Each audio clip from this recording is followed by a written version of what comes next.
Yo guys welcome to a new video. और आज हम लोग बना रहे हैं एक रिएक्शन वीडियो जिसका सारा क्रेडिट जाता है हार्टून्स 22 को। और इसका टाइटल है scary Indian high schools episode 4। I hope कि एपिसोड में ना, वरना मैं एपिसोड 1, 2 और 3 देखा ही नहीं हूँ। फिर शुरू करते हैं बिना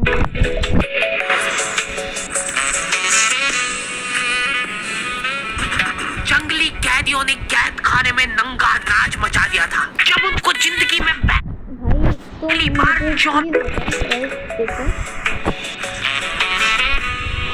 और पुदीना होता है, पुदीना फ्लेवर श्योर।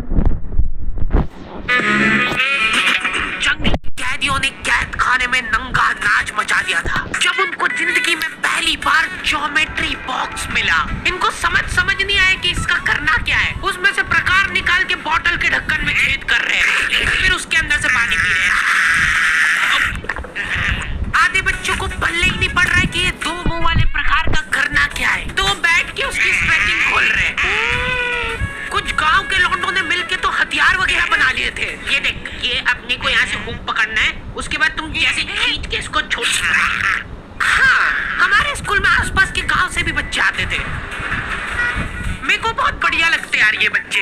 इनको तुम इनके बैग से ही पहचान सकते हो कि ये तो गांव से, क्योंकि इनके बैग की सबसे आगे वाली जेब में से हमेशा तेल टपकता रहता है। ये लोग लंच के नाम पे एक अचार की चीर और 3 पराठे भर के लाते थे स्टील के डब्बे में, जो रोज लीड कर रहा है। और ये लोग रोज अचार कैसे खा ले रहे हैं। ये लोग स्कूल की बस में ही आते थे, जिसका ड्राइवर था अब्दुल और कंडक्टर रफीक। अब्दुल और रफीक मिलके बसें ड्रिफ्ट करवा देते थे। जान लो, चलो उधर जा, आ गया स्कूल। रफीक की स्पेशलिटी थी कि जहाँ से बस निकल ही नहीं सकती वहां से भी निकलवा देता था। हाँ, आएगी, निकलेगी। इतनी जगह में तो 4 बसें पार्क हो जाएंगी। हाँ, जान दो। बस अब्दुल और रफीक बहुत डेडिकेशन के साथ काम करते थे। बारिश में गांव में बाढ़ आ गई है, गांव वाले बेचारे घर से बाहर नहीं निकल पा रहे हैं। बच्चों ने स्कूल की ड्रेस पहनी थी, वो वापस से खोल दी कि ऐसे मौसम में तो कहाँ ही जा पा रहे स्कूल। इधर अब्दुल और रफीक बस लेके आ गए बाढ़ में। आराम से निकलेगी, आराम से चले जाओ। इतनी मेहनत करके जब ये सब स्कूल पहुंच रहे तो पता चल रहा है कि बाढ़ के कारण स्कूल ही बंद है। मेरे को बहुत पसंद है ये बच्चे, क्योंकि ये पढ़ाई को ज्यादा सीरियसली लेते ही नहीं है। ये लोग सारे सब्जेक्ट की एक ही कॉपी बना रहे हैं। टीचर ने कवर चढ़ाने का बोला तो न्यूज़पेपर में लपेट के लिया रहे कॉपी को।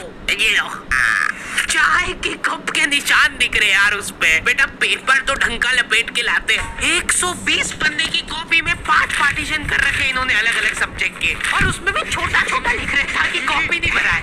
और ऐसा नहीं है कि इनके पास पैसे नहीं है कॉपी लाने के। इनके गांव में इनकी इतनी जमीन है ना कि ये लोग जमीन बेच के आखा स्कूल खरीद सकते हैं। वो अलग बात है कि इनको इनकी जमीन का हिस्सा अभी तक मिला नहीं है, क्योंकि चाचा और पापा के बीच में घनघोर मनमुटाव है। दोनों को ऐसा लगता है कि इसने मेरे को धोखा दिया है। धोखेबाज, सामने मत बोल। देख, मैं यहाँ पे फालतू बात करने नहीं आया हूँ, बात एकदम क्लियर है। मेरे को मिलनी चाहिए पूरी प्रॉपर्टी। अच्छा ठीक है, सबसे पहले तो तू औकात में रहे। तू रहे औकात में रहे।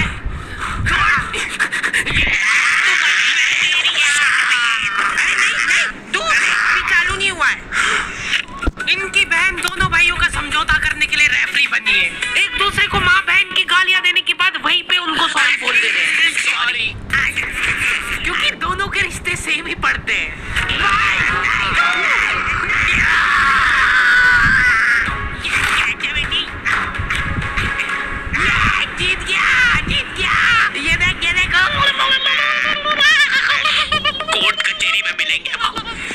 वो केस चल रहा है और वो चलता ही रहेगा जब तक पापा या चाचा में से कोई मर नहीं जाता। हमारी क्लास के बच्चे बहुत बतोकड़े थे, इनके मुंह का थूक खत्म हो जाता था बोल बोल के। अरे देखो, मैंने व्हाट्सएप स्टेटस डाला था उसका हाथ पकड़ के। अब उसको ऐसा लगा कि मेरा स्टेटस सबको दिखता है, पर मैंने सेटिंग्स में जाके स्टेटस सिर्फ उसको विजिबल कर रखा था। लॉन्डो से कुछ भी शेयर करना बहुत रिस्की काम होता है। मेरे को तो अच्छी लगती है यार कंचन, तुमने सिर्फ बोला है कि ये अच्छी लगती है, इधर लॉन्डो ने अफवाह फैलानी चालू कर दी। सर उसको आंख उठा के मत देखना, भाई की बंदी है। जब भी वो पास से निकल रही है मत करो यार ये हरकत। वो इंटरेस्टेड होगी भी तो भाग जाएगी तुम्हारी हरकतों की वजह से। इतनी ज्यादा बकलोली सहन करने के बाद हमारे क्लास टीचर ने सोचा कि इनका सेटिंग अरेंजमेंट चेंज कर देते हैं, एक लड़का और एक लड़की बैठाएंगे, फिर देखते कैसे बात करते हैं। मेरे दोस्तों के पास जो लड़कियां बैठी वो बीच में बैग रख ले रही है ताकि गलती से भी ये दरिंदा उससे टच नहीं हो जाए। इनका तो फिर भी ठीक था, मेरी किस्मत तो बिल्कुल ही घटिया थी। जब तक मेरा नंबर आया लड़कियां ही खत्म हो गई हमारी क्लास की। अच्छा ठीक है, तुम अकेले बैठ जाओ। तो अब सभी बच्चों को फर्स्ट पीरियड तो मजबूरन ऐसे ही बैठना पड़ता था, लेकिन जैसे ही सेकंड पीरियड लगता था इस टीचर की क्लास के बाहर जाने में और अगले टीचर की क्लास में आने में 30 सेकंड मिलते थे हमको। उस 30 सेकंड में सब लोग अपने अपने झोले उठा के दौड़ रहे थे उधर। जैसे ही अगला टीचर क्लास में आया, बेटा तुम सब हाफ क्यों रहे हो, तो सेकंड पीरियड में सब अपने दोस्तों के पास पहुंच जाते थे। लेकिन लड़कियों को उतनी भी सब्र नहीं है, उनको फर्स्ट पीरियड में भी बात करना है। व्हाट्सएप स्टेटस जो था वो सिर्फ उसको दिखा। क्लास के इस कोने से उस कोने तक इशारों में बातें हो रही है इनकी। लिप सिंक पढ़ ले रही है लड़कियां इतनी दूर से। यार लॉन्डो को चिल्ला चिल्ला के बताने के बाद भी समझ नहीं आती आधी चीजें। अरे तो तुम इसकी कॉपी नानी के यहाँ क्यों लेके गए थे? सर वो मेरे को लगा मैं वहां जाके पढ़ाई करूंगा। इनसे घर में, स्कूल में, कोचिंग में कहीं पढ़ाई नहीं हो रही है और 4 दिन के लिए कहीं घूमने जा रहे तो उसमें बैग में कॉपियां भर ले रहे कि अब होगी पढ़ाई। वो भी दूसरे की कॉपी मांग के ले जा रहे हैं। वहां जाके सिर्फ कॉपी निकाल के सामने रख दी सबके, ताकि नानी के घर पे तुम्हारा एकदम रोला जम जाए कि लड़का दुनिया इधर से उधर हो जाए पर पढ़ाई नहीं छोड़ता है। लड़का दूसरे की कॉपी मांग के लाया है अपनी कॉपी कंप्लीट करने के लिए, जबकि स्कूल डेली जा रहा है अपना लड़का, फिर भी कॉपी इनकम्प्लीट रह जा रही है। और बात ये कि वहां जाके भी इनसे कॉपी कंप्लीट हुई नहीं है, उल्टा हुआ निकाल के रख दी थी और भूल के आ गए कॉपी। और तुम्हारी लीव तो 3 दिन के लिए, तुम 5 दिन बाद क्यों आए मुंह उठा के?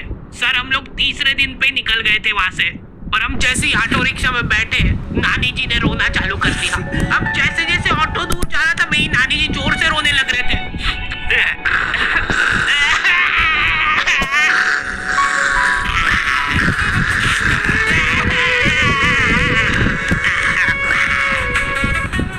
एक पूरा दिन तो इसमें हो गया सर हमारा। फिर अगले दिन मम्मी ने उतर के नानी जी को समझाया, रो मत मम्मी, रो मत, रो मत, मत रो। उन्होंने रोते रोते समझाया कि मत रो। आधा दिन ये चला, फिर आधे दिन ऑटो वाले ने वापस से मजे लिए।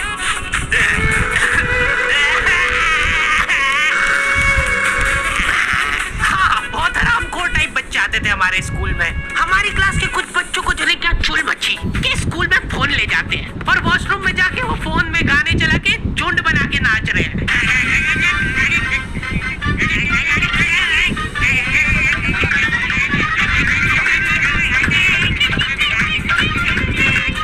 उधर साइड में लाइन डिस्टर्ब हो गई यार उन बच्चों की जो कांच में बाल बनाने के लिए लगी है। वॉशरूम में मूतने से ज्यादा लंबी लाइन बाल जमाने के लिए लगी होती थी। और तुम गौर से देखोगे इनको तो पता चलेगा कि सब लोग सेम ही चीज कर रहे हैं। बाल गीले करके अपनी जेब से कंघा निकाल रहे गोल वाला, उसके अंदर 2 उंगली फंसा रहे और फिर बाल खड़े कर रहे हैं।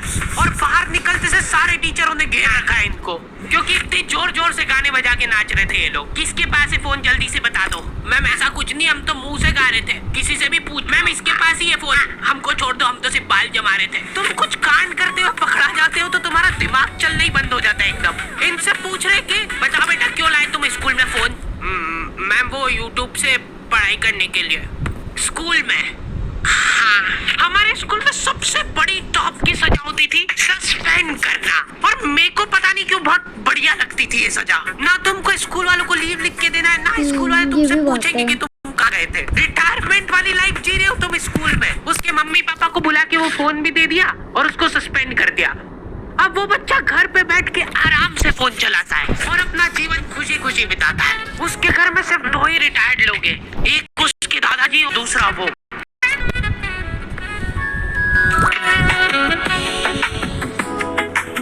गाइस ये वीडियो एंड हो चुका है। आई होप आपको ये वीडियो अच्छा लगा। Bye bye, see you in the next video.